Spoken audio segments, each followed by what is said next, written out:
Então vamos começar. Só hoje a aula número 9, dia 14, né? Semana passada teria sido a aula número 9, mas nós não tivemos a aula. Então essa aula número 9 é a aula que segue a aula do dia 7. Né? O dia 14 não houve aula. E aí a gente vai completar aquela nossa discussão daquele sistema de campo, né? A gente fez um modelinho, assim, tipo um modelo eletromagnético, mas com duas categorias de campo, né? Um campo E, que a gente fez assim, analogia com o campo elétrico, um campo E pequeno, que era menos o rotacional, um potencial aqui, menos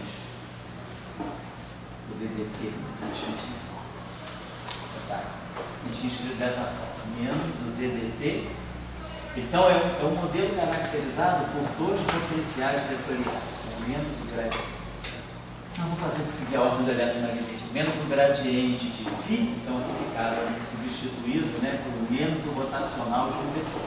Então nós temos um sistema agora de dois potenciais vetoriais e aqui menos DDT de um potencial vetorial lá.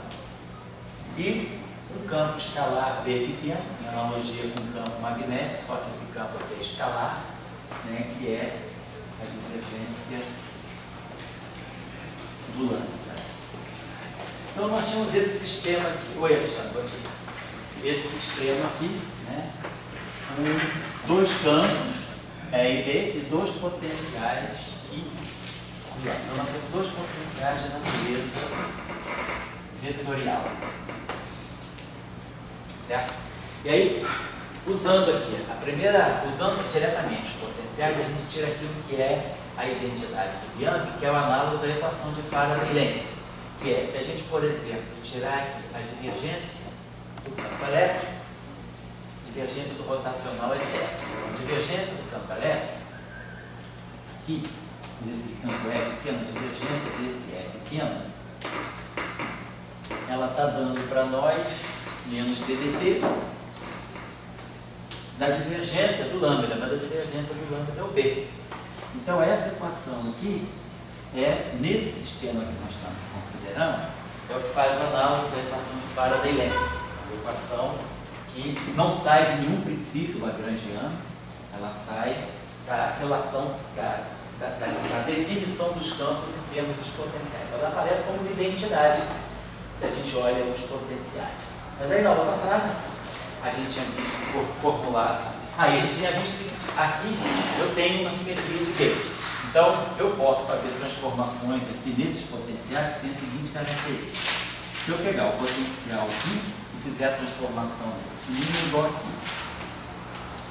Se eu jogar em cima do rotacional, em cima do gradiente, dá zero. Então, eu poderia colocar aqui mais o gradiente, vamos dizer assim, de um certo alfa, que dá zero. E aqui no lambda eu posso jogar um rotacional, divergência do rotacional é zero. Então, aqui nesse aqui eu posso fazer o seguinte, eu posso jogar aqui, inspirado por essa, vamos fazer primeiro a relação de baixo, que eu acho que fica mais claro. Oi? Estou retornando no final da aula do dia 7, do dia 14 no tutorial. Estou retornando no final da aula. Isso, nós não terminamos, eu queria voltar isso com você. Então, a transformação de gauge aqui no lambda, fica claro que eu tenho a liberdade de acrescentar esse lambda no rotacional. Então eu posso jogar lambda' igual a lambda mais o rotacional de um parâmetro alfa. Por quê? Porque a divergência do rotacional é zero. Então, o B fica invariante com essa transformação. Se eu fizer essa transformação nesse potencial, o B não muda. Mas aí, acompanhando essa transformação, se eu jogo aqui no lambda, então vamos fazer agora uma transformação do Ki. O que eu posso fazer no Ki', tá? Vai ser, se eu jogar aqui no lambda o DDT, ou esse rotacional do alfa, vai produzir aqui DDT do rotacional do alfa. E aí eu vou poder compensar, se eu colocar aquilo aqui, uma transformação que seja menos DDT do parâmetro alfa. Se eu colocar essas duas transformações simultaneamente, essa equação fica invariante, e quando eu substituir o lambda aqui eu vou produzir o menos DDT do rotacional de alfa. E aqui eu vou produzir mais DDT do rotacional de alfa. Então, essa transformação aqui cancela essa transformação aqui. Porém, eu tenho uma liberdade a mais. Nada me impede de jogar nesse aqui o gradiente de um certo escalar. Eu poderia ainda fazer isso aqui, ó, mais o gradiente de delta. Essa transformação aqui fica completamente independente. Se eu jogar aqui o gradiente, se eu fizer essa transformação completa no aqui, o rotacional desse gradiente é zero, por si só. E aí, esse termo que vai produzir aqui, o rotacional do DDT do alfa, vai cancelar com esse aqui, que é menos DDT do rotacional do alfa. Então, fica invariante o B. E essa transformação aqui sozinha deixa invariante o B. Então, essas transformações aqui, elas estão mostrando que eu tenho, elas me levam a uma simetria de gauges. Eu tenho um L' que é igual ao E, e tenho um B'. Se eu construir os campos A e B com os novos potenciais, eles ficam invariantes. Então eu tenho uma invariância de gauge um pouquinho mais genérica do que a do eletromagnetismo. No eletromagnetismo automático, nós temos um só parâmetro, e o parâmetro é escalar. Nesse caso aqui, a gente tem dois potenciais vetoriais, tem dois parâmetros de gauge, um de natureza vetorial, né, e o outro de natureza escalar. Então são duas transformações aqui, e levando em conta que eu tenho esses dois potenciais. Então essa é a nossa simetria de gauge.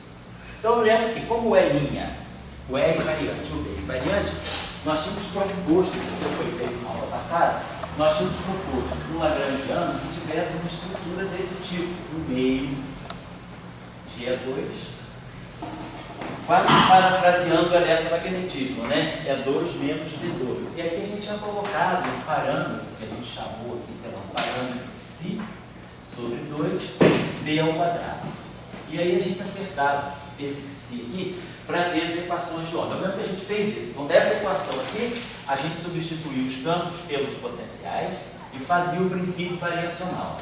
E o princípio variacional dava para nós que as equações de campo no bar é o rotacional do E igual a zero.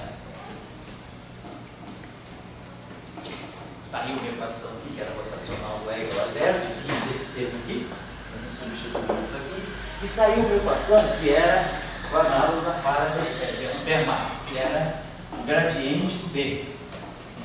Esse gradiente do B parece me sair menos 1 sobre C2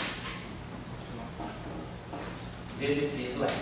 Então essas duas aqui eram as duas equações de campo obtidas, né, pelo princípio lagrangiano. E ao passo que essa equação aqui também compõe, então a gente tem um conjunto, vamos dizer, de três equações tipo Maxwell, né? As duas equações teriam fontes, que são as equações que vêm do lagrangiano, aqui nós não colocamos as fontes, depois nós vamos colocar. Então, essas equações aqui me dão esse lagrangiano, me dá essas equações de campo. Nós já tínhamos acertado, eu me lembro, o Ψ aqui, para poder dar essas equações, porque dessas equações aqui, nós tínhamos mostrado que a gente ganhava as equações de onda. O gradiente do E, o d'Alembertiano do E igual a zero, e o d'Alembertiano do B também igual a zero. Então nós tínhamos as equações de onda para os campos, né? Nós tínhamos tirado, por exemplo, a derivada temporal aqui, então ficava a divergência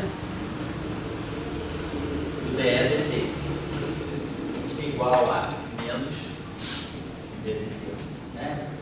dt2 do B. Mas aí a gente usava essa equação aqui, que me dava o ddt do E, é o gradiente do B. Então isso aqui ficava a divergência do gradiente, que é o laplaciano, então ficava laplaciano do B, menos ddt, aqui tinha um C2, né? O ddt do E é menos C2, gradiente do B. Então aqui eu menos C2, gradiente do B, mais isso aqui, igual a zero. Aí a gente dividia aqui por 1 sobre C2, ficava 1 sobre C2, então ficava essa equação aqui. Então essas duas equações de campo tem que me dar essas aqui. Foi assim que nós acertamos esse parâmetro Ψ, para reproduzir uma equação de onda, né, correspondendo à propagação de um modo de massa nula, a velocidade da luz. E aí a gente depois pegava essa equação aqui, tirava o ddt aqui. Então ficava gradiente dV dt, só estou recordando isso aqui rapidamente. V2 dt2 do E.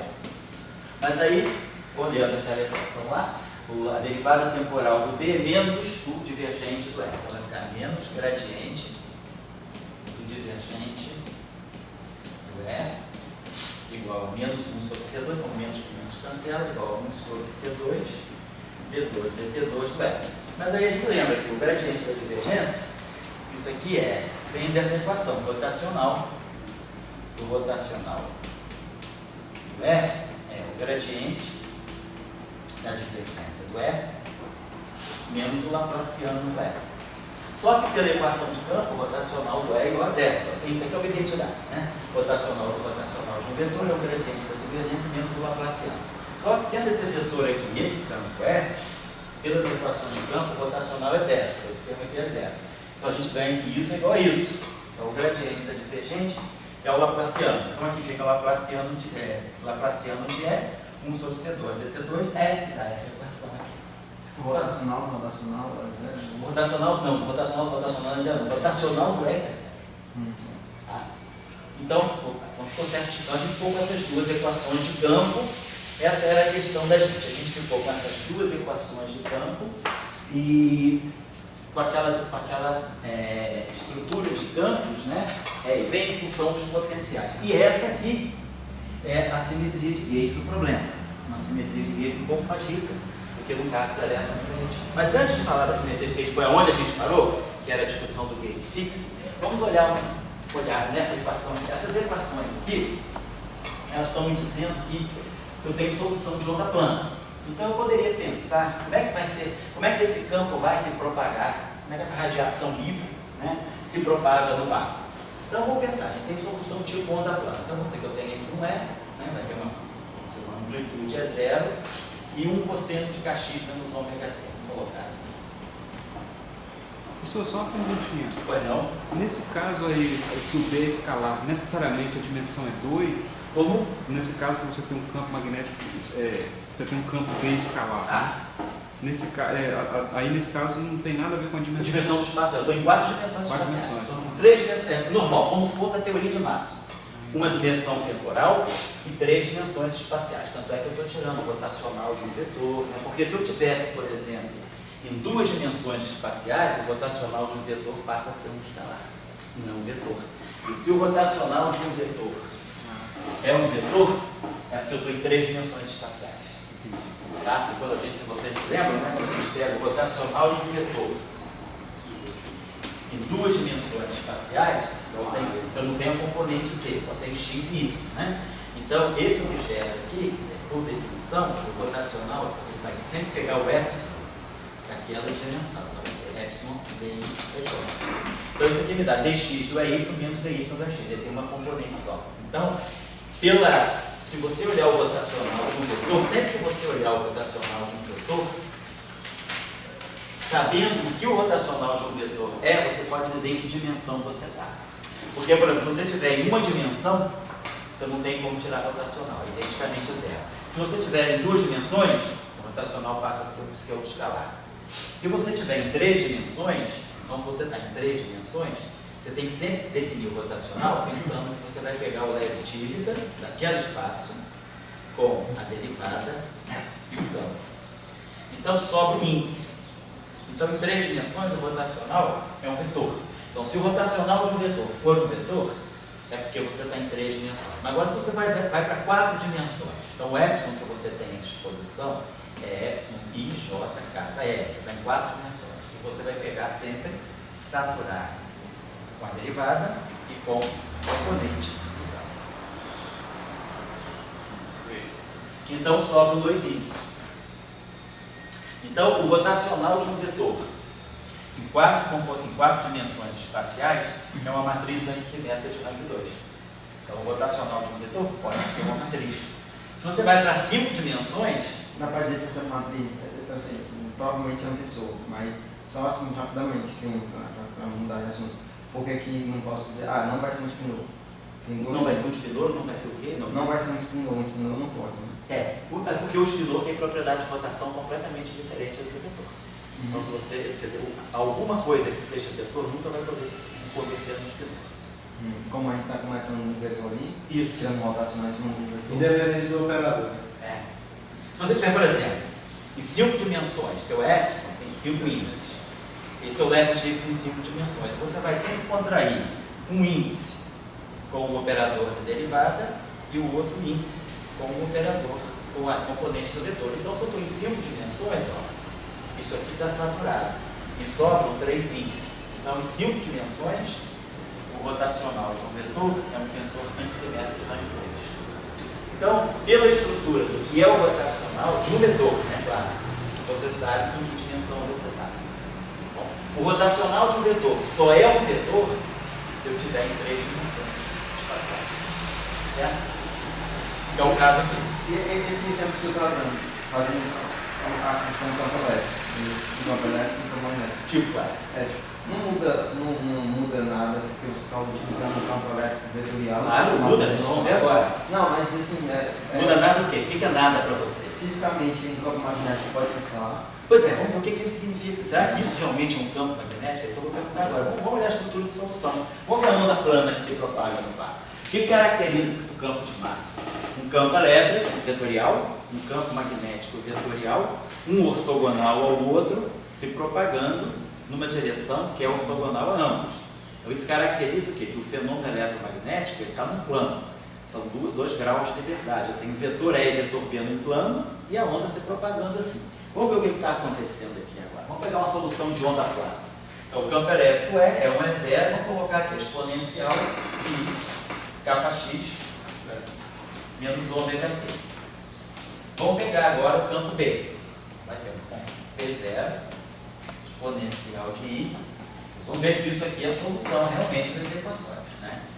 Primeiro de tudo, para ser a solução do dado americano, tem 1 sobre C2, D2 dt2, que vai dar ômega 2 sobre todo. Isso aqui vai me dar. Esse cara aqui é a solução dessa equação e esse cara aqui é a solução dessa equação, desde que ômega seja o módulo de kappa vezes c, que é a relação de dispersão típica de uma onda eletromagnética que se propaga no ar.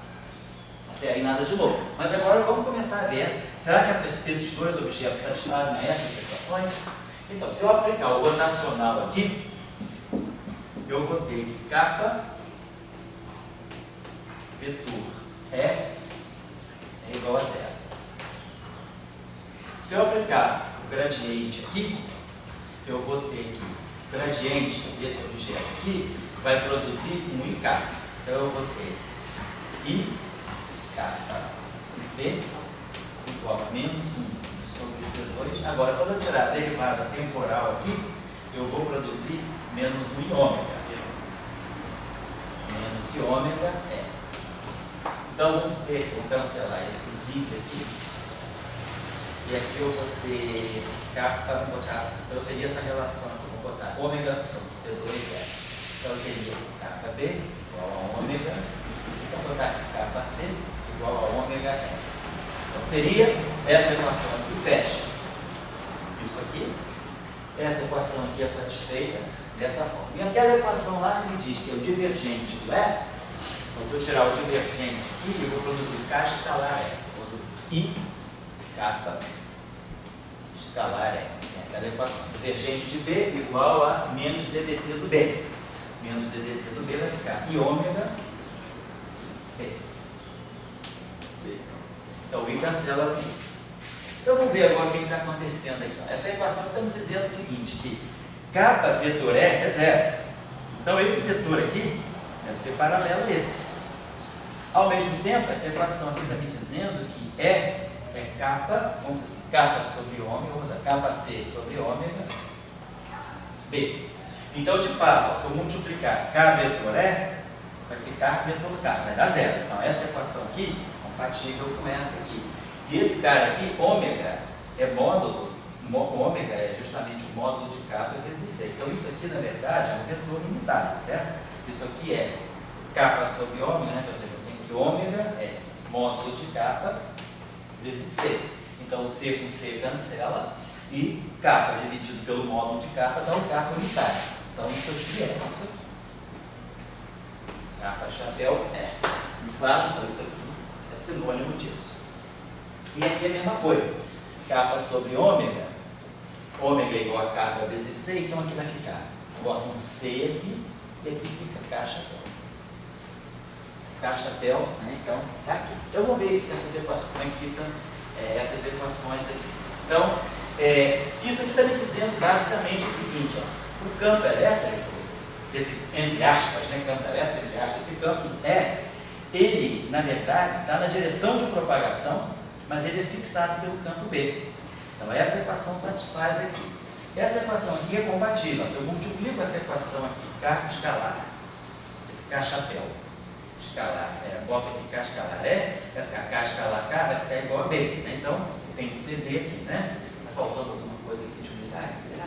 Eu imagino que tem um C ao Faltando quadrado. Um Czinho, porque aqui tinha um C ao quadrado, né? Então tá certo, estava faltando um Czinho aqui. Aqui eu tinha esquecido um C ao quadrado. Então é por isso aqui. Então isso aqui é CD. Então, ó, essa equação aqui é sinônima. Então, o que basicamente está acontecendo com essa radiação que está se propagando? O campo elétrico está, se eu estiver com a onda se propagando nessa direção, oi? Pois é, estranho, né? Pois é, a onda longitudinal.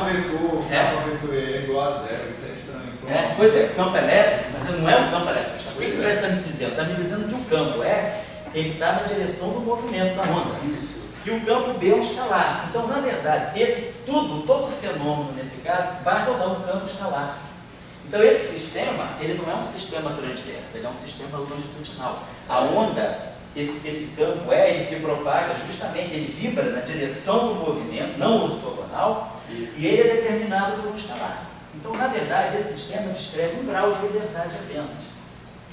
Ele é totalmente fixado por um escalar. Se eu der um escalar, eu resolvo o problema. No campo eletromagnético, não, eu preciso dar um vetor. Ou eu dou o E e determino B, ou eu dou o B e determino o E. Então, tudo está no plano. O sistema eletromagnético ele funciona assim. Eu tenho um plano de liberdade, eu tenho o campo E aqui, por exemplo, o campo D aqui, e a direção de propagação aqui. Então, é um sistema transverso. A frente de onda é ortogonal à direção de propagação. Aqui não, eu não tenho um plano. Eu tenho o campo se propagando na direção, o campo oscilando na direção do movimento da onda. E o outro campo é um escalar, então ele não está em plano nenhum. E esse campo aqui é fixado por um escalar. Então, dado um escalar, eu fixo esse cara. E esse cara está na direção do movimento. Então, esse sistema descreve uma onda longitudinal. É como se fosse um fóton longitudinal. Não é um fóton transversal. Ele é um sistema com um único grau de liberdade. Um escalar determina um problema. Certo? Então, é isso que está acontecendo. Então, nesse caso, eu estou dizendo, campo elétrico entre aspas, né, e um campo magnético entre aspas. Eu estou dizendo que, na verdade, o que a gente tem agora, o sistema parece bem mais complexo, porque eu tenho dois vetores, dois potenciais vetoriais, para, no final do dia, eu descrever um escalar. Estou descrevendo uma onda escalar. Uma onda completa, quer dizer, tipo uma onda sonora. Ela é longitudinal. Ela vibra na direção do movimento, não é ortogonal. Tá? Mas é aquele mesmo caráter de um criando o outro? Isso, existe. Tá aqui. O caráter de um criando o outro está aqui. Ó. A variação temporal do B dá uma divergência para o E, e a variação temporal do E dá um gradiente para o B. Então, o caráter de um sustentar o outro. Por isso que a onda se propaga no vácuo. Ó. A propagação no vácuo vem por causa desse cara aqui. Por causa desse cara aqui. Só que no caso eletromagnético, a variação temporal do B é fonte para o rotacional do E. E a variação temporal do E é fonte para o rotacional do B. Aqui é diferente. A variação temporal do E é fonte para o gradiente do B. E a variação temporal do B é fonte para a divergência do E. Então, a carga nesse caso, se a gente colocar carga nesse problema, se a gente colocar fontes externas, as fontes externas vão ter que entrar aqui. Então, eu teria rotacional do E.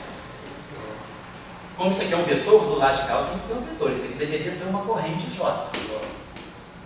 E aqui, gradiente do B deveria ser menos 1 sobre C2. Né? Isso aqui é no vácuo.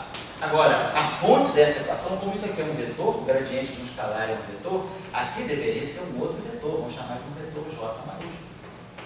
Então, eu tenho duas correntes nesse caso. Eu não tenho uma densidade escalar. Tem duas correntes, e se a gente observar bem, a gente deve ter duas leis de conservação. Cada corrente deve ter a sua lei de conservação. Se eu tirar o divergente dessa equação, eu tiro o divergente do J igual a zero. Então, eu tenho essa condição em cima do J, para poder satisfazer a primeira equação. Agora, se eu tirar o rotacional dessa equação aqui, o rotacional do gradiente é zero. Então, eu vou ter menos 1 sobre C2, ddt do rotacional do E, mais rotacional do J, igual a zero. Então, o rotacional dessa equação. Só que o rotacional do E é esse J pequeno. Então, a gente ganha esse tipo de lei de conservação. Tem duas leis de conservação. Uma que não envolve o tempo. Na verdade, isso não é uma lei de conservação, deve ser um vínculo. E aqui eu tenho uma lei de conservação genuína. Então, eu tenho duas correntes de natureza vetorial e duas leis de conservação, uma para cada corrente. Quer dizer, a divergência do J é igual a zero. Isso significa, então, que essa corrente aqui, se ela tem divergência nula, ela deve ser uma corrente assim, tipo fechada, alguma coisa assim. E aqui, o rotacional do J é fonte, né, para a derivada temporal. Então, eu tenho duas correntes distintas ligadas por essa lei de conservação. Então, a estrutura de, vamos dizer, eu não tenho carga, eu não tenho uma densidade de carga escalar. Eu só tenho corrente de natureza vetorial. Então, o meu problema é puramente de natureza vetorial. Tem duas fontes externas, né, de natureza vetorial. Com essa lei de conservação aqui que sai das equações de campo. Aquela equação lá, ela não vê as fontes externas, por quê? Porque ela, na verdade, é uma equação que vem diretamente da relação entre os campos e os potenciais. É tipo de identidade. Está claro o problema? Então, esse problema aqui está descrevendo alguma interação que, na verdade, algum tipo de radiação que, na verdade, tem um caráter escalar. Não é uma onda que tem polarização. Ela está totalmente, quer dizer, alinhada com a direção de propagação. Por isso ela tem um grau de liberdade só. Quer dizer, esse campo do vácuo, né?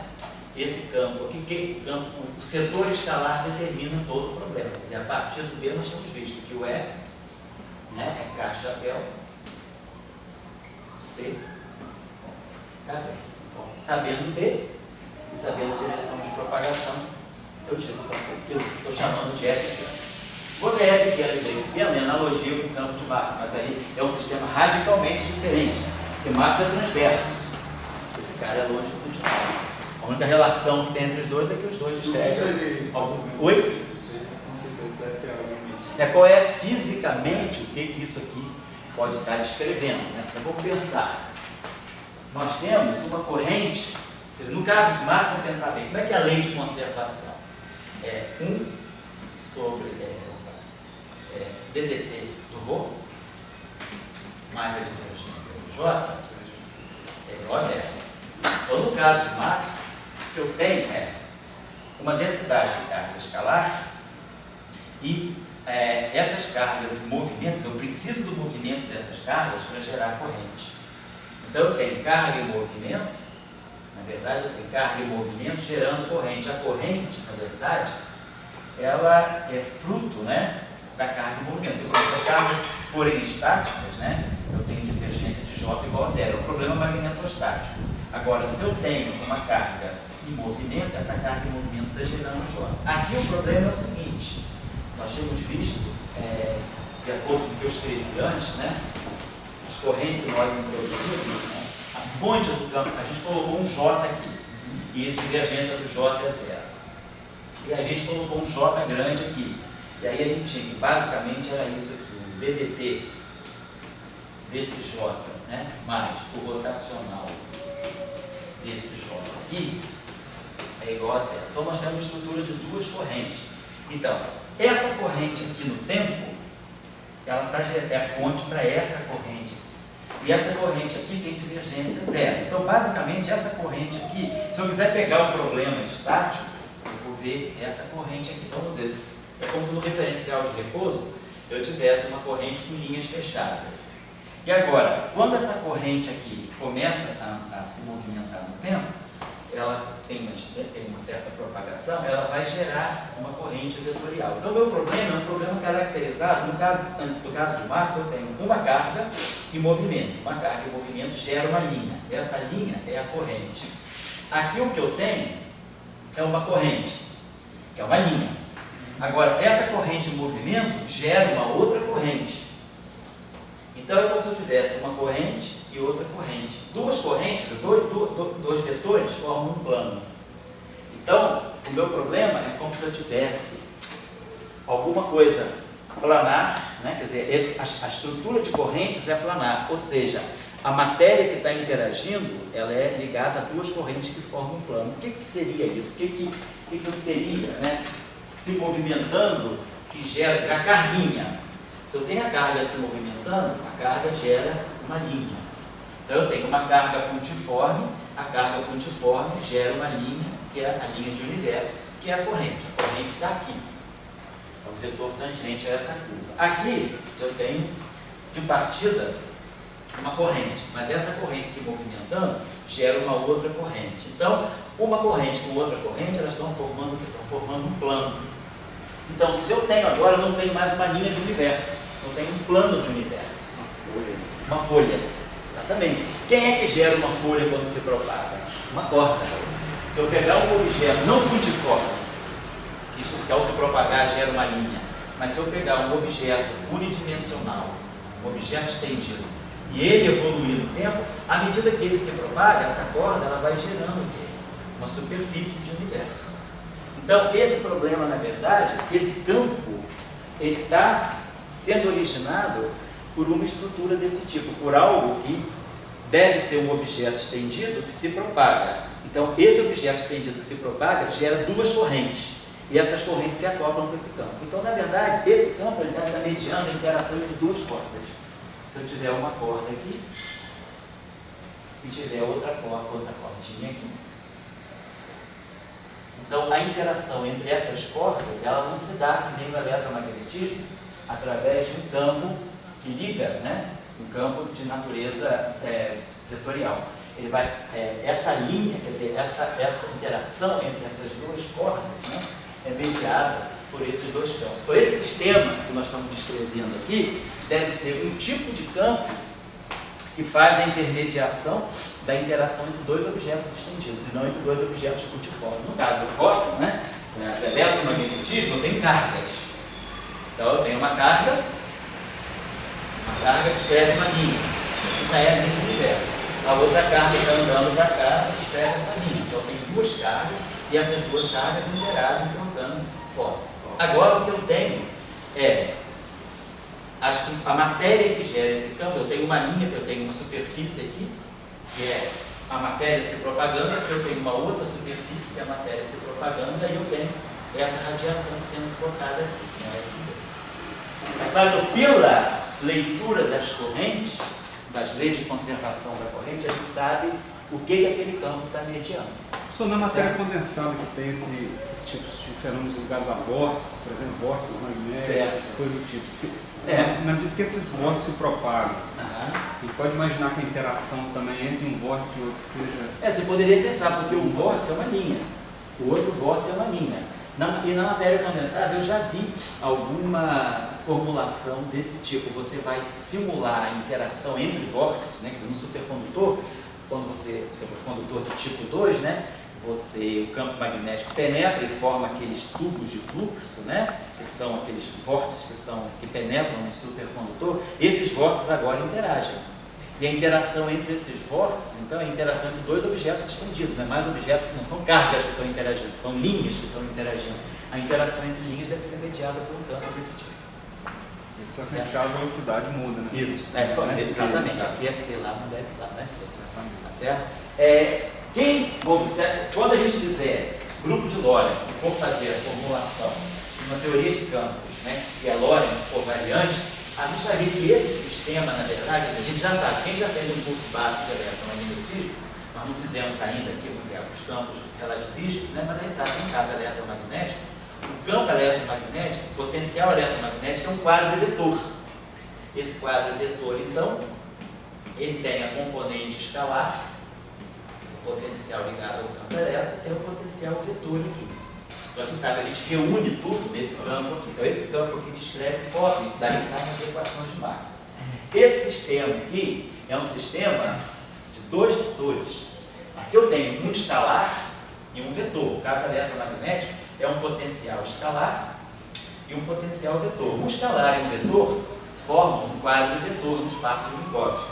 Mas agora eu tenho dois vetores. Eu tenho um vetor aqui e um vetor lambda. Então, meu conjunto de potenciais agora não é mais um vetor e um escalar para formar um quadro vetor. São dois vetores. Dois vetores têm 6 componentes, 3 e 3, 6. O que eu tenho no espaço de Minkowski que possa ter 6 componentes? Se eu for para o espaço de Minkowski e pegar uma matriz antissimétrica de rank 2, no espaço de Minkowski, então eu tenho no espaço de Minkowski, esse índice vai de 0 a 3, então eu tenho 4 índices. Uma matriz 4x4 antissimétrica, ela tem essa estrutura. Por ser antissimétrica, vamos colocar aqui, por ser antissimétrica, claro, a diagonal tem que ser toda zero. Então, estou pegando a estrutura mais geral de uma matriz antissimétrica 4x4. Se ela é antissimétrica, aqui eu vou colocar A, aqui menos A. Aqui é B, aqui é menos B. Aqui é C, aqui é menos C. Aqui é D, aqui é menos D. Aqui é menos E, e aqui é F, e aqui é menos F. Então, uma matriz antissimétrica 4x4 no espaço de Minkowski, ela tem 3 componentes aqui, que são as mesmas 3 que estão aqui. Então, isso aqui podem ser as 3 componentes do vetor. E aqui eu tenho D, E, F, D, E, F. São 3 componentes de outro vetor. Então, eu poderia, por exemplo, colocar o meu vetor Ki aqui, e o meu componente do meu vetor lambda aqui. Então, na verdade, esses dois potenciais, eles não formam um quadro vetor. Com 2 vetores no espaço de Minkowski, eu não posso formar um quadro vetor. Um quadro vetor é sempre um escalar com um vetor, do ponto de vista das 3 dimensões. Um escalar tridimensional com um vetor tridimensional. Aqui eu tenho 2 vetores tridimensionais. 2 vetores tridimensionais, eles podem ser acomodados perfeitamente dentro de uma matriz 4x4 antissimétrica. Mas a matriz 4x4 antissimétrica no espaço de Minkowski é esse tensor de rank 2. Então, na verdade, esse sistema aqui, ele está descrevendo, né? Quer dizer, os meus potenciais seriam acomodados, quer dizer, eu tenho, na verdade, né, um campo que está substituindo esse aqui é um campo de gauge vetorial. Esse aqui é um campo de gauge tensorial. Por que ele é campo de gauge? Por causa dessas transformações aqui. Isso aqui são transformações de gauge. Então, as transformações de gauge em cima das componentes do Ki e do lambda são as transformações de gauge aqui em cima também. Então, na verdade, esse problema ele está representando um campo tensorial antissimétrico, né, no espaço de Minkowski. E esse campo tensorial antissimétrico rank 2, ele está descrevendo a interação de um objeto extendido. Certo? E como seria o field strength dele, hein? Pois é, se você tem, para você tirar, se você tem um campo, vamos fazer analogia, se você tem esse campo aqui, o field strength dele, é o rotacional dele, dmi a mi, menos dmi a mi. Uma questão agora, vamos dizer, puramente de álgebra, né? Como é que eu tiro o rotacional de uma matriz antissimétrica, não de um vetor? Então eu teria que pensar, bom, então, o field strength, ele vai ter que trazer uma derivada, eu tenho que jogar uma derivada aqui. Então, eu vou jogar uma derivada, ele vai ganhar um índice novo. Então, vai ter que ser um tensor de rank 3. Eu tenho que jogar uma derivada em cima. Só que ele tem que ter uma característica de quê? De antissimetria. Aqui ele já é antissimétrico. Eu vou colocar isso aqui, ó, d dmi. Mas aqui eu só tenho uma antissimetria desse índice. Eu tenho que ter uma antissimetria total. Poderia ser por forma diferenciada. É, por forma diferenciada. Então, isso aqui, ó, dk, posso pegar esse objeto aqui, ó, dmi k mais k mi k mi. Então, se eu definir esse field strength aqui, esse objeto aqui, se vocês observarem bem, aquele tensor gk mi, ele é completamente antissimétrico mi e k. Por exemplo, se eu trocar mi com k, ele vai ganhar sempre sinal menos. Isso aqui é um tensor antissimétrico de rank 3, construído dessa maneira. Então, isso aqui agora vai ser um candidato ao field strength. É isso aqui que vai substituir o F de Maxwell. certo? Então essa é a situação desse sistema, que está em jogo, né, nos bastidores desse sistema que eu estou colocando para vocês, para quem já tem uma experiência com o espaço de impostos, que é isso que está acontecendo no espaço de impostos. Eu preferi fazer esse problema fora do espaço de impostos, porque a gente percebe mais o entrelace, né, das estruturas, porque colocando no espaço de impostos, que é tudo muito organizado, né, a gente não detém as coisas. Então eu quis desconstruir esse problema sem relatividade, né, mas no fundo a gente depois vai retornar a esse problema para poder entender melhor, para poder formalizar esse problema do ponto de vista relativístico. Já que ele se propaga com a velocidade da luz, já que eu tenho aqui uma simetria relativista, nesse campo que se propaga com a velocidade c, então eu devo ter uma invariância relativista, e depois nós vamos colocar esse problema em versão relativista, no momento que a gente fizer aqui um curso espaço de impostos. Tá? Por enquanto a gente está supondo que, como é um curso para graduação, eu estou supondo que não introduzimos ainda a noção de campo relativisticamente covariante, tá certo? Ele está trabalhando só com covariância no sentido euclidiano, no sentido das 3 dimensões espaciais.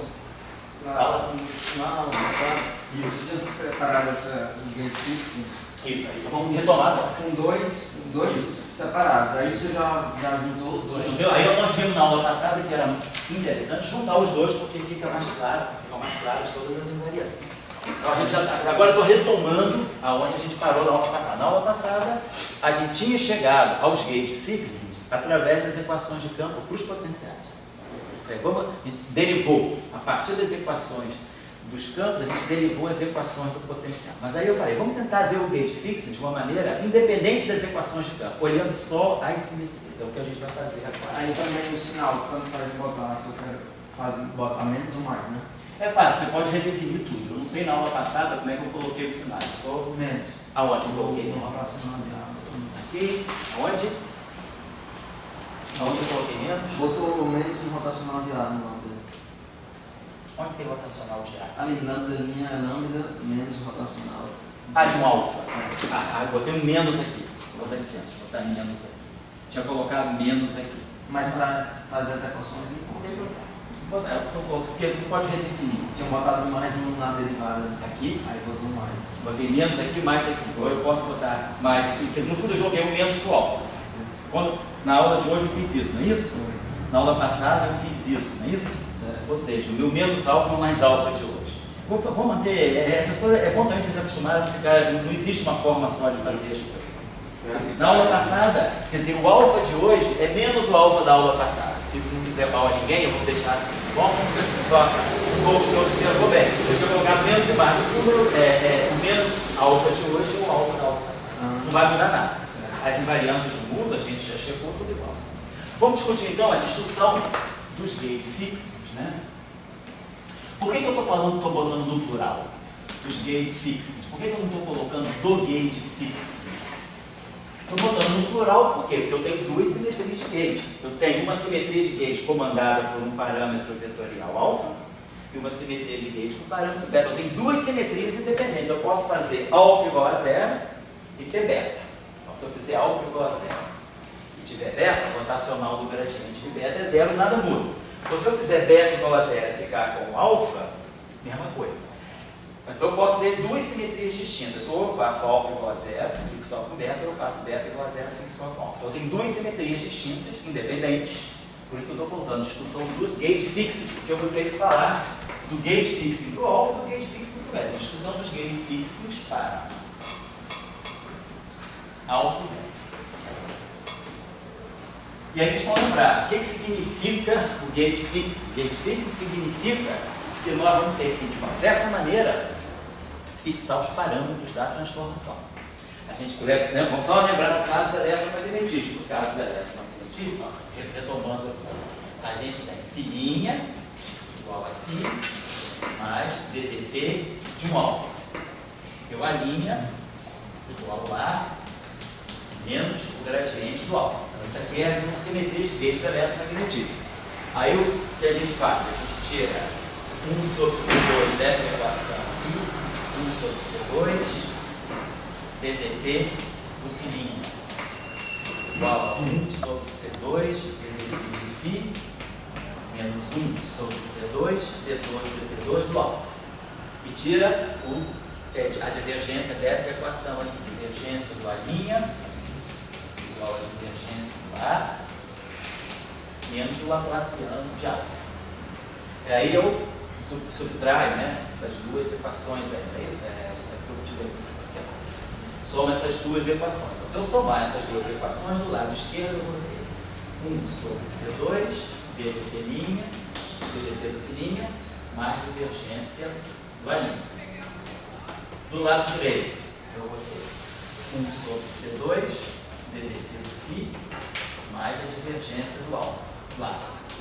Mais D'Alembertiano de alfa. Certo? Somei as duas equações. Aí falei, eu sei D'Alembertiano de alfa igual a alguma coisa tem solução. Então a nossa ideia é, suponhamos que eu tenho uma configuração de campo genérica. Se eu quiser, a partir dessa transformação, impor que isso aqui é zero, eu posso sempre, então, passar de uma configuração genérica, jogando esse D'Alembertiano de alfa, de tal maneira que essa nova grandeza aqui, transformada, ela é zero. Ou seja, eu posso fixar os potenciais impondo essa condição. Por quê? Porque se eu fizer isso aqui igual a zero, essa equação tem solução. Alfa, falando na aula passada, que alfa é o operador D'Alembertiano menos 1, atuando em 1 sobre C2, dV' mais divergência do A. Então eu tenho uma solução para alfa. Eu posso fixar, dada uma configuração de campos genérica, eu posso fixar o alfa em termos dessa configuração de tal maneira que eu atinja uma nova configuração de potenciais com essa condição. Isso é o gate fixe.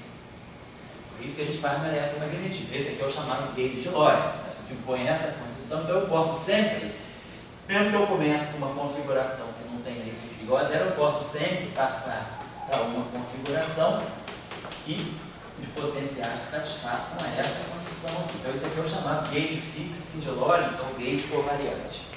Então isso é a ideia do gate fixe. Eu tenho que obter o parâmetro da transformação de gate. Só que nesse caso eu tenho duas transformações de gate, diferentemente do eletromagnetismo. Eu tenho uma transformação com um parâmetro vetorial alfa e uma transformação com um parâmetro escalar beta. Então eu tenho que ver, será que eu consigo fixar alfa e beta, impondo algumas condições sobre os potenciais? Essa que é a ideia do gate fixe. Isso vai valer na teoria quântica também. Como eu já falei com vocês aqui nas aulas passadas, a gente pode ter o gate fixe de Lorentz, no eletromagnetismo, na eletrodinâmica, a gente pode ter o gate fixe covariante de Lorentz, pode ter o gate temporal, pode ter o gate de radiação, pode ter o gate de Coulomb, pode ter o gate de Poincaré, pode ter o gate axial, pode ter o gate axial, 6, 7 gates, e outros até, tem outros tipos de gate. Então a gente pode fixar o gate de várias maneiras diferentes. Às vezes uma fixação é mais conveniente para um propósito, tem um gate de Landau também, outra fixação pode ser mais interessante para outros propósitos, então você tem uma grande diversidade de gate fixe. No caso, na matéria condensada, né, quando tem aqueles sistemas bidimensionais, sim, aí geralmente eles botam um campo, se chama de gate de Landau. O gate de Landau, exatamente. O gate de Landau, os níveis de Landau, né? Isso, o gate de Landau, exatamente. O gate de Landau, você tem ou o gate simétrico ou o gate de Landau. Então, só para lembrar o que o Antônio falou, se você estiver, por exemplo, pegando um problema tipo efeito Hall, né, que são elétrons no campo, você bota um campo magnético externo uniforme. Então, você tem um problema planar. Você está estudando, por exemplo, movimento de cargas aqui nesse plano. Aí você, para manter o sistema planar, já sabe que tem duas providências a tomar. Bota uma temperatura bem baixa para poder evitar a flutuação, de tal maneira que a flutuação térmica seja muito pequena no tiro dos elétrons do plano. Eu vou colocar meu sistema aqui, um sistema de elétrons que estão se propagando aqui nesse plano. Então, para manter os elétrons bem comportadinhos no plano, eu boto uma temperatura muito baixa, porque aí o KT é muito pequeno, a flutuação térmica não deixa os elétrons saírem do plano, e coloco um campo magnético muito intenso, porque o campo magnético ele vai fazer a força de Lorentz ortogonal a ele, então ele vai fixar as partículas no plano. Então, um bom campo magnético e uma baixa temperatura mantém o sistema planar. Mas aí, lembrando, se esse campo magnético ao longo da direção Z, por exemplo, nós já sabemos que o potencial vetor ele tem algumas soluções. Eu sei que o rotacional de A tem que ser igual a B. Então, por exemplo, uma solução seria o próprio vetor A ser, aqui na componente X eu botaria B0Y, 0, 0. Se eu tirar o rotacional desse vetor, a componente Z desse rotacional vai ser ddx do AY menos ddy do AX. Então, esse campo aqui, esse potencial, me dá exatamente o rotacional dele, é exatamente esse campo aqui.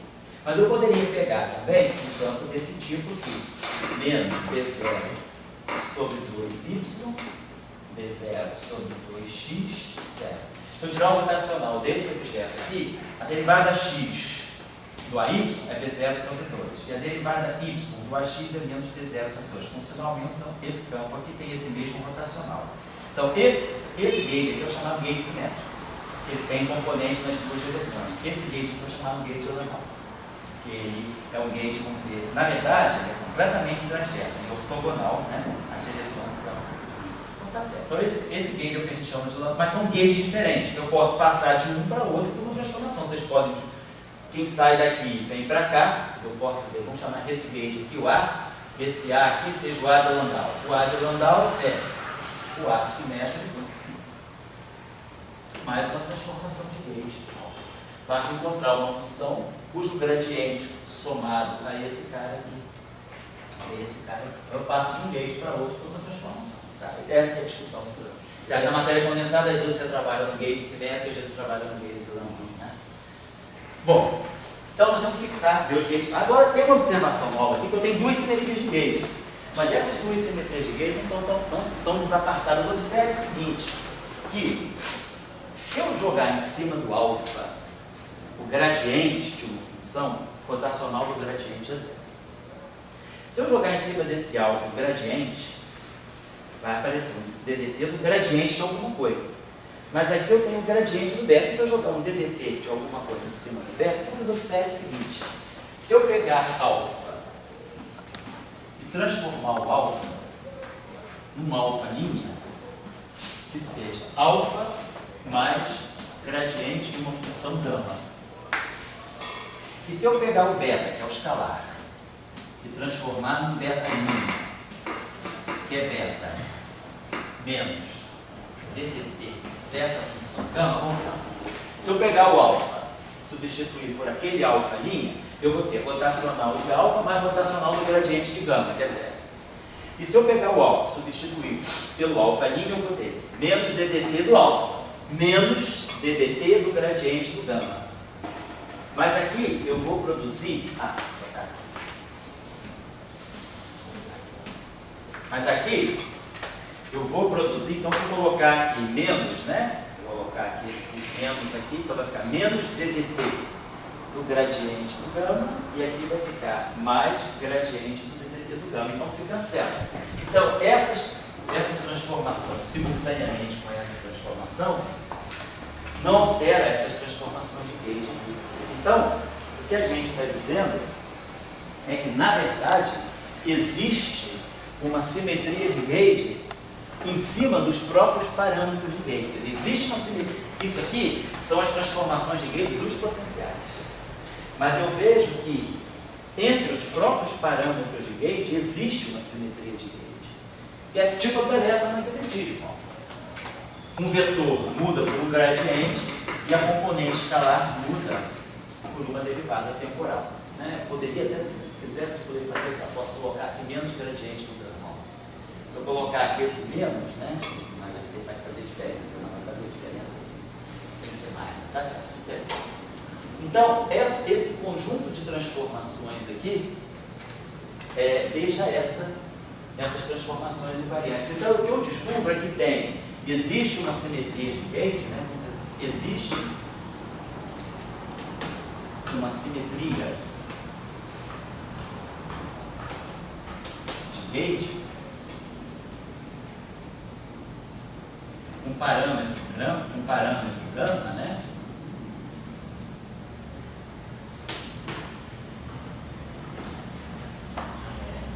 Dentro, ou então uma simetria de gauge sobre os dois parâmetros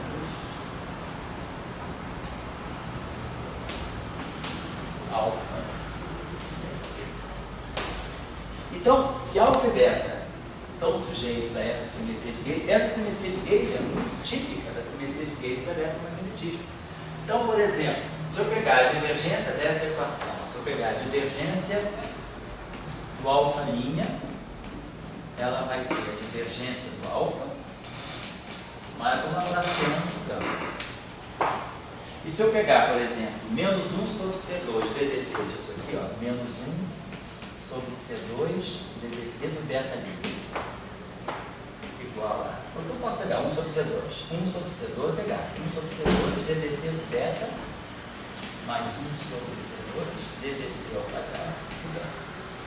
Agora, se eu pego essas equações e subtraio, eu pego essa equação aqui e subtraio dessa, eu tenho 1 sobre C2 DDT do beta linha menos a divergência do alfa igual a 1 sobre C2 DDT do beta menos a divergência do alfa. E aí vou ter 1 sobre C2 menos Laplaciano, por imagem da Lambertiana de gama. Ó, eu posso então escolher um gama de tal maneira, exatamente como no eletromagnetismo, de tal maneira que esse da Lambertiano de gama, em cima disso aqui, zero isso aqui. Eu posso sempre trabalhar com isso aqui igual a zero, porque se eu pegar alfa e beta quaisquer, eu posso escolher o gama de tal maneira que a transformação em cima dessa grandeza me zera ela. Ou seja, eu estou colocando um gauge fixo em cima da transformação de gauge que atua sobre os parâmetros de gauge. É um gauge fixing que é anterior ao outro. Ainda não fiz o gauge fixing para alfa e beta. Eu consegui fixar o gauge para o gama. Então, é possível, nesse problema aqui, eu escolher alfa e beta. Então, esses alfa e beta não estão tão soltos assim. Eu posso escolher alfa e beta de tal maneira que eles satisfaçam essa condição. É como se eu escolhesse uma espécie de um gauge de Lorentz em cima dos parâmetros alfa e beta. Então, isso aqui está me dizendo o seguinte: eu posso trabalhar com essa condição 1 sobre C2 DDT do alfa, DDT do beta, perdão. 1 sobre C2 DDT do beta menos a divergência do alfa igual a zero. Essa condição aqui, por que esse alfa e beta não estão tão soltos? Porque existe uma simetria de gauge entre eles. Eu posso fazer essa, eu descubro isso, mas isso aí é uma coisa que a gente inspeciona. Isso é uma coisa que a gente tem que desenvolver. Sempre que a gente quer trabalhar com teoria de campo, a gente tem que sempre buscar eventuais simetrias. Então, eu quiser que... Oi? Assim, eu poderia associar uma simetria de gauge a um vínculo? Se não tem dependência temporal, você pode associar a simetria de gauge a um vínculo. Porque você está escolhendo uma condição em cima dos parâmetros. O gauge fixo, na verdade, não deixa de ser. Mas um vínculo não quer dizer que eu tenho simetria, não. É um vínculo por si só, quando eu estou na equação de vínculo, assim. Isso. Não necessariamente um vínculo significa que você tem uma simetria. Um vínculo pode significar. Se você tem uma simetria, você tem um vínculo. Certo. Mas não se você tem um vínculo, você pode não ter uma simetria. Então, temos lá aquela condição. Então, eu posso trabalhar com alfa e beta ligados por causa dessa simetria que eu descobri. Que existe um parâmetro gama que, alterando alfa e beta simultaneamente desse modo aqui, não mexe naquelas equações. Eu posso levar por linha só que eu não entendi. Pode, mas você tira linha, você pode trabalhar. Ou seja, você poderia fazer o contrário. Você poderia jogar esse cara para cá e esse para cá e dizer, eu vou escolher a gama de tal maneira que jogado em cima disso tem isso aqui igual a zero. Linha ou não linha é só uma questão de tipo de notação. O que é importante aqui, você pode sempre fixar um vínculo desse tipo em cima dos parâmetros. Então eu vou poder trabalhar com essa condição, ou seja, esse alfa e esse beta estão ligados por essa equação. Vamos dizer então que isso aqui é o gauge fixe para gama. Agora eu tenho que pensar nos gauge fixes de alfa e beta. Então o gauge fixing para gama, ele me relaciona, ele me dá um gauge fixing em cima de alfa e beta. Mas ele não me deu um gauge fixing ainda, que eu impus uma condição no lambda e no Q. Eu tenho que ver um gauge fixing para lambda e Q, para pagar isso aqui. Então isso aqui foi a discussão desse gauge fixing, né, que está dentro da transformação de gauge. Então apareceu uma terceira transformação de gate que entrou meio assim, vamos dizer assim, de uma forma meio penetra, meio sem ser convidada. A simetria que eu estava programando era essa, mas eu vi, ao colocar essa simetria, apareceu naturalmente aquela outra simetria entre alfa e beta, que tinha um parâmetro gama. Aí eu fixei o parâmetro gama. Fixando o parâmetro gama, significa que eu vou trabalhar com alfa e beta desse modo aqui. Agora vamos fazer o seguinte, vamos tirar a divergência, divergência dessa equação de divergência do quilinha, divergência do qui, aqui vai aparecer esse divergência, aqui vai aparecer uma Laplaciano. Vamos tirar a divergência dessa última equação aqui agora. Divergência do quilinha, que é o que a gente fala no eletromagnetismo, quando eu tenho a linha igual a menos gradiente do alfa, lá no eletromagnetismo, eu tiro divergência do A'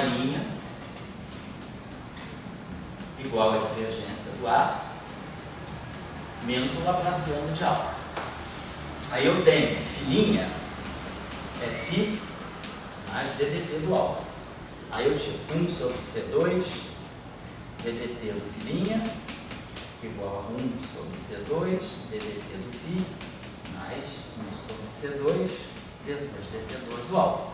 Aí junto essas duas equações para formar o Laplaciano do alfa. Então eu somo essa equação com essa equação e tiro o Laplaciano do alfa. Aqui eu vou fazer a mesma coisa. Vamos pegar o quilinha, vamos tirar a divergência do quilinha. Então, tirando a divergência do quilinha, eu tenho divergência do qui menos DDT da divergência do alfa mais Laplaciano do beta. Mas eu tenho essa relação aqui, ó. Gate fixing para alfa e beta me diz o seguinte: a divergência do alfa é 1 sobre C2 devido, isso aqui é 1 sobre C2 D2 DT2 do beta. Então eu ganho dessa equação, eu ganho uma coisa muito boa para nós. Eu ganho que a divergência do quilinha é a divergência do qui mais o D'Alembertiano do alfa, do beta. Parece menos um D'Alembertiano do beta. Então ele está me dizendo o seguinte, que o D'Alembertiano do beta, como eu posso sempre inverter essa relação, D'Alembertiano tem inverso, eu posso escolher um beta de tal maneira que isso com isso dê zero. Então, um gate fixing que eu tiro é divergência do qui igual a zero. Então, essa equação aqui, combinada com essa condição em cima dos parâmetros de gate, que veio da terceira simetria de gate, me permitem, dado um qui qualquer, divergência de qui não é zero, eu posso escolher um beta que jogado em cima disso me dê zero. E se eu zerar isso aqui, essa equação tem solução para beta em função desse D'Alembertiano aqui. Então eu já descobri um gate fixing, que é a divergência de qui igual a zero. Então é o primeiro gate fixing que eu tiro nesse caso, a divergência do qui sendo zero.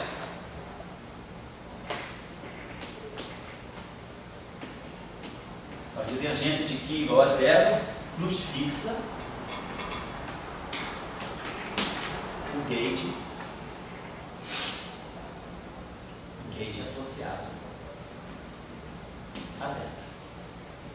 Então essa simetria de gate aqui, ela é resolvida por esse gate fixing assim. Agora vamos fazer o seguinte, eu preciso produzir aqui, né? Então vamos ver, divergência menos vamos fazer isso aqui, gradiente da divergência. Tá. Então vamos pegar o DDT, eu vou pegar a divergência dessa equação aqui agora. Então, a divergência do rotacional é zero. Então, vamos fazer isso. Vamos pegar o rotacional dessa equação aqui, rotacional de lambda da linha.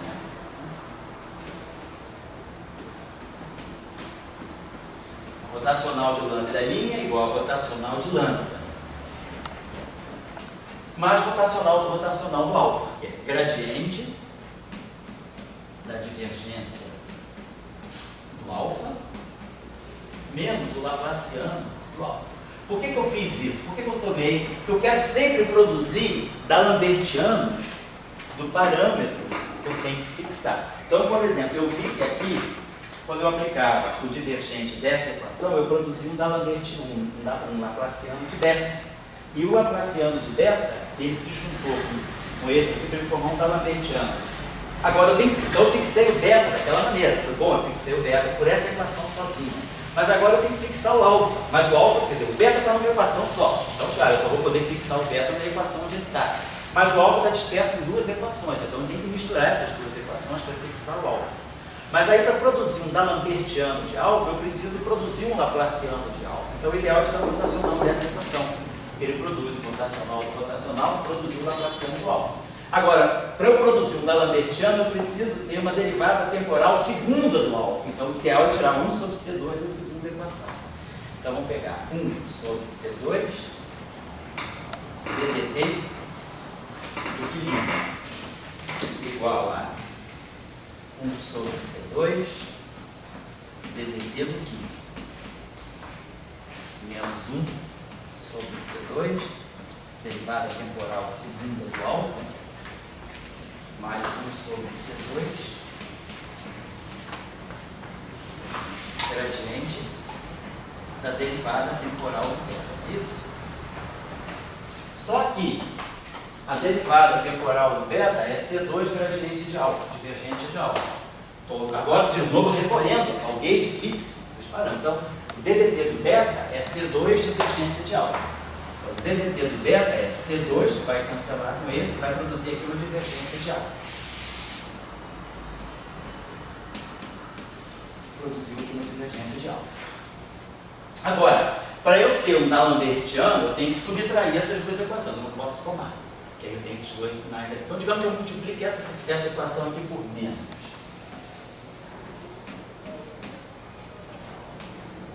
E aí agora, se eu somo essas duas equações, do lado esquerdo, eu vou ter menos, bota a evidência aqui, 1 sobre C2, ddt do equilíbrio, mais rotacional do lambda igual, menos, né? E aí fatora de novo isso aqui. Menos, então bota isso aqui para dentro aqui, bota isso aqui. Do outro lado, eu vou ter menos 1 sobre C2, ddt do aqui, mais rotacional do lambda. Aí, esse termo se cancela com esse, e aí eu produzo o D'Alembertiano do alfa. Então, isso significa que esse D'Alembertiano do alfa jogado nessa condição aqui pode me zerar ela e eu tenho solução para alfa.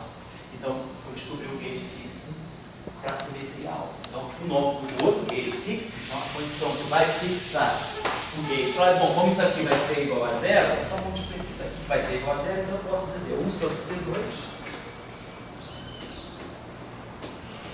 ddt do aqui menos o rotacional do lambda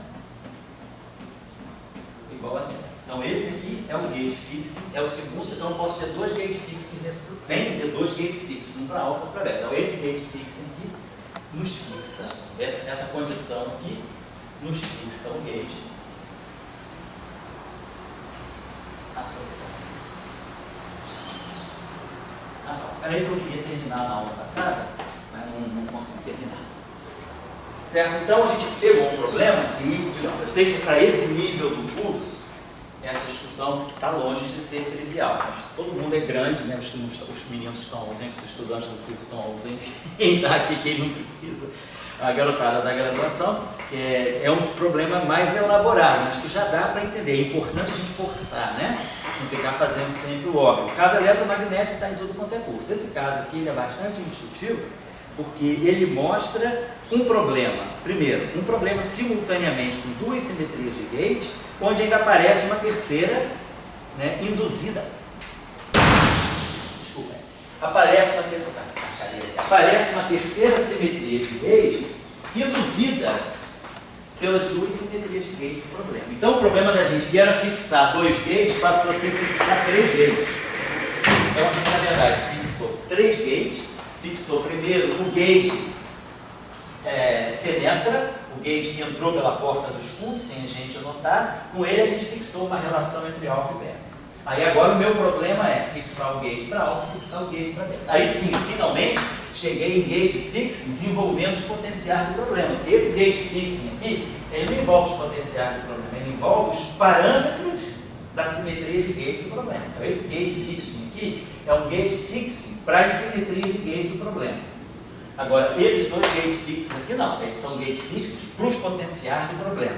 Esse cara e esse cara, o lambda e o que formam o E e o B, tá certo? Então o problema ficou resolvido dessa forma. E que sistema é esse que nós estamos descrevendo? Nós estamos descrevendo um sistema que, na verdade, escreve uma radiação escalar. Uma radiação que está se propagando, né, em que a excitação, que é o campo E, o vetor, está vibrando na direção do movimento, e o campo B é um escalar. Então o problema com um único grau de liberdade, fisicamente, que nós estamos falando, é que esse problema aqui está descrevendo. Então, esse campo de radiação, né, ele está descrevendo a interação entre duas formas. Então, a radiação que é trocada na interação entre essas duas formas é uma radiação descrita por um potencial I e por um potencial I. Covariantemente, esse problema tem um sentido covariante de Lorentz, porque os campos satisfazem equações de onda no vácuo. E aí, esse problema, na verdade, é o problema de um campo de gauge de natureza tensorial. O campo de gauge, para nós, não é um quadro vetor, mas é uma matriz antissimétrica no espaço de imposta. Um campo de rank 2, antissimétrico, ou seja, uma dos formas. Eu tenho uma dos formas de gauge, para quem já sabe um pouquinho de forma diferencial. Tá claro? Então, vamos fazer só mais uma. E a última consideração foi... Aquela equação que você... Oi? A equação que você faz para o alfa e para o beta. Isso. Alfa, Essa aqui. Né? Não, Fixou isso aqui. antes dela, enxergar que o alfa e o beta podem mudar, certo? Isso, exato.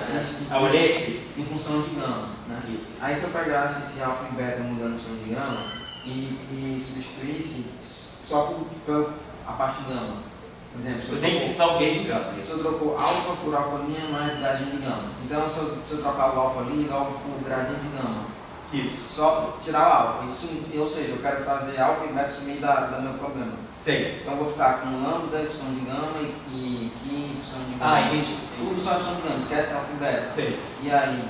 Aí você está adulterando o problema. Porque você está dizendo que... Eu mato só esse termo alfa e beta e uso tudo em função de Você gama. está dizendo que você tirou o alfa e o beta em função de gama. Isso você não pode fazer, porque alfa tem 3 componentes, beta tem 1. Então você tem 4 graus de liberdade. O gama é um escalar, só tem 1 grau de liberdade. Se você substitui um vetor e um escalar por um único escalar, você está adulterando o problema. Você roubou 3 graus de liberdade. Então você está mudando o problema. Você não pode, você tem... A coisa funciona se alfa' for alfa mais gradiente de gama e se beta' for beta mais o DDT do gama. Que aí você está respeitando o que você tem. Você está querendo dizer o seguinte: será que eu posso substituir um vetor e um escalar por um único escalar? Não dá. Será que eu posso dizer a velocidade e o tempo eu posso substituir pela massa? Né? Tá certo? Mas e se eu não enxergasse aquele... Se você não enxergar, você estava mal. Só ali, só ali no alfa e no beta, não enxergasse nada. Aí você ia estar mal. O que acontecer? Exato. O que acontecia? Você ia fazer, ou você não ia andar para frente, ou você ia fazer um trabalho errado. Quer dizer, você tem que enxergar. A gente está aprendendo aqui a enxergar. Não, você faz um gauge fixar no alfa e no beta e não enxerga que existe um... Mas você não ia conseguir. Se você não enxergasse o gama, você não ia conseguir fixar no alfa. E essa condição aqui foi crucial. Se eu estou querendo dizer a vocês, o que vocês Não, deixa eu contar. Será que dava para chegar a alguma coisa? Não, você ficava por ali, você não ia conseguir. Não ia conseguir. O meu problema não tem gauge fixo, mas como é que eu tenho simetria de gauge e não tenho gauge fixo? Está faltando alguma coisa, isso você tem que ver. É isso que eu estou querendo dizer para vocês. Sempre que vocês tiverem um problema com simetrias, procurem ver se as simetrias são só aquelas que são aparentes, porque às vezes você tem simetrias escondidas. É importante você ter noção, saber procurar todas as simetrias, saber identificar todas as simetrias que o teu problema tem, certo, Alexandre? Esse que é o esforço que a gente tem que fazer. Tá? Professor, E se você, por exemplo, chegasse a um impasse desse tipo, quer dizer, aí você ia ter uma questão, vamos dizer assim, para você mesmo, uma auto-interação com você mesmo. Você dizer, olha lá, eu tenho duas simetrias de gauge, uma com alfa e outra com beta. Se elas são duas simetrias de gauge, eu tenho que poder fixá-las. Mas eu não estou conseguindo fixar. Tem algo mais aí, né? Tem algo. Por que eu não estou conseguindo fixar? Porque tem ainda uma indeterminação.